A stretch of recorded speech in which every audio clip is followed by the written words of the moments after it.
We were there in January, and I wouldn't have started chemotherapy until middle of February anyway. And one of the alternative treatments I had just started, called Protocell, is not compatible with chemotherapy. And I told my oncologist again, much to his dismay, that I would again decline his offer for best standard of care chemotherapy. He was very unhappy with me.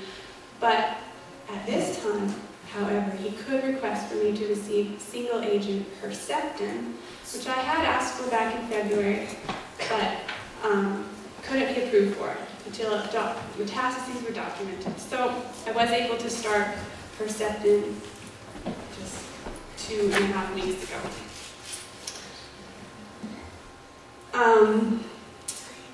I really needed to make sense of what was going on, because God says his thoughts are higher than our thoughts. His ways are above our ways.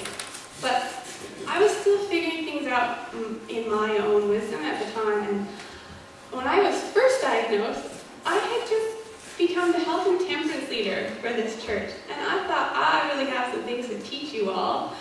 And I thought, God just wants to humble me, right? Daniel 4:37, those who walk in pride, he is able to humble. So I'll go to YouTube Pines, God will heal me.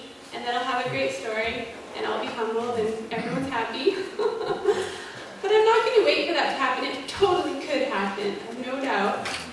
But in the meantime, God's wisdom has shown me something even better. And it's Job 13:15. Though he slay me, I will hope in him.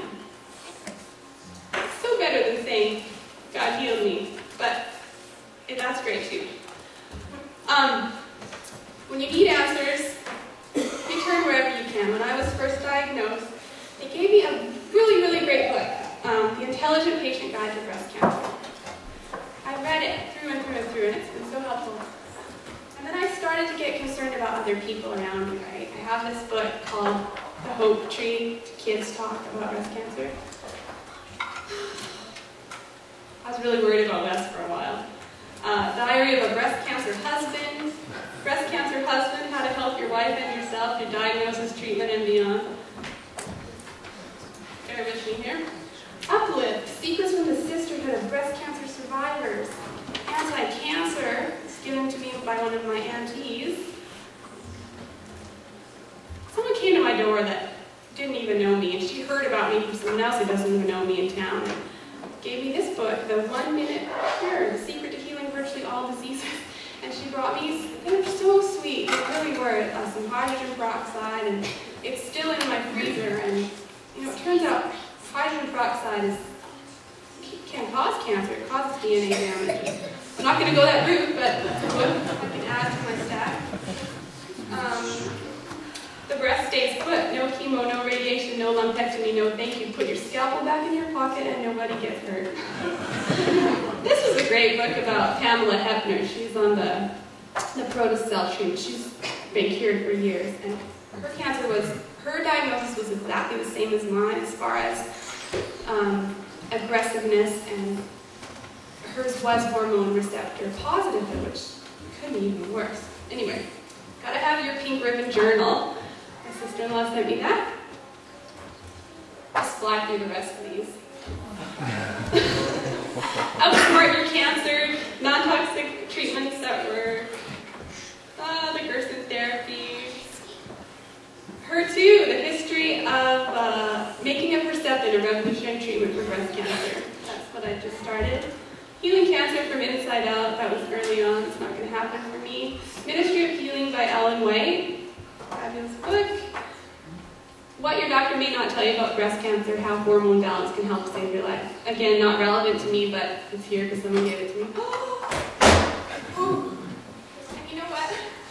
That really fits my point, because what I wanted to say is that as helpful as each one of these books were, I would throw them all in the ocean in exchange for just one. And that is the good old B-I-B-L-E. When we need answers, it's the only place that we can have confidence in what we hear. Jesus, praying to his Father, said, your word is true. And the psalmist tells us, your word is a lamp to my feet and a light to my path. I needed to tell myself the truth. The truth is the most powerful thing in the universe. And here is what I found. God can heal me. Genesis 18:14, is anything too hard for the Lord? You know, that's talking about Abraham and Sarah. Paul says, Abraham, in hope he believed against hope, his own body which was as good as dead. I mean, that was totally a hopeless situation. There was nothing the medical world could have done to help Abraham and Sarah conceive a child. And yet God did it for them. I love the story of the man who was blind from birth. I really relate to it because I had this mutation from birth. And there again, Jesus was able to intervene. Just two examples. We could go on and on, right? But I think we all agree that God can heal. God might not intervene. There's a song, it says, sometimes he calms the storm with a whispered peace, be still. He can settle any sea, but it doesn't mean he will. Sometimes he holds us close and lets the wind and waves go wild. Sometimes he calms the storms, and other times he calms his child. I want to look at some examples from the Bible. How about Elisha? You know, a couple of weeks ago, Wes gave a sermon, the Elijah message, and I just realized the other night, I'm giving the Elisha message. Elisha had a double portion of Elijah's spirit, right? And how did he die? We understand that he had a lingering illness. And then there's John the Baptist, also preaching the Elijah message. And he was alone in a dungeon, died a martyr's death. And Jesus said of him, among them that are born of women, there have not risen a greater than John the Baptist. And there's other examples too. We know about Paul's affliction, and 3 times he pled for it to be taken, but in the end he realized that when he was weak, he was strong. And I will boast all the more gladly in my weaknesses, so that the power of Christ may rest upon me. So God can, he might not, sort of irrelevant, but we can hold fast to is that God will heal in his time. You know, I got sort of a shabby inheritance, but Psalm 16:6 says, I have a beautiful inheritance. Peter calls it an inheritance that is imperishable, undefiled, and unfading. We are the children of God, if children then heirs, heirs of God, and joint heirs with Christ, if so be that we suffer with him, that we may also be glorified with him. Remember the story of Lazarus? Mary and Martha said, Lord, where were you? If you had come, you surely would have died. Jesus wasn't on time. He does his purposes, his way, his time.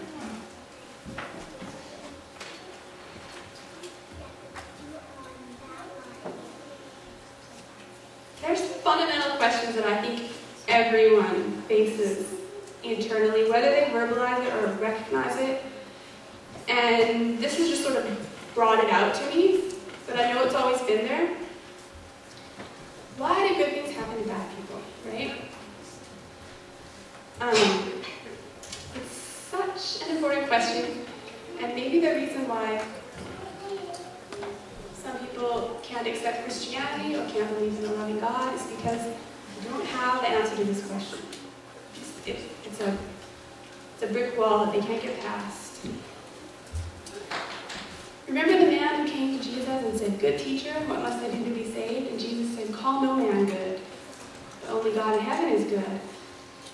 What he was saying is that you don't really think I'm God, or you would have called me. But the fact that you're calling me good acknowledges that I am God, even though you don't realize that I am. And Jesus was the only one who was good.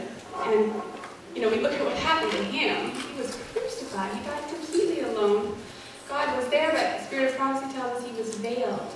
That Jesus really felt alone. So, are we good? All have sinned and fall short of the glory of God. The heart is deceitful above all things and desperately wicked. Who can know it? Sometimes people want to be good and try to be good. Does that count for something? Isaiah says our righteousnesses, if we do have some, are as filthy rags.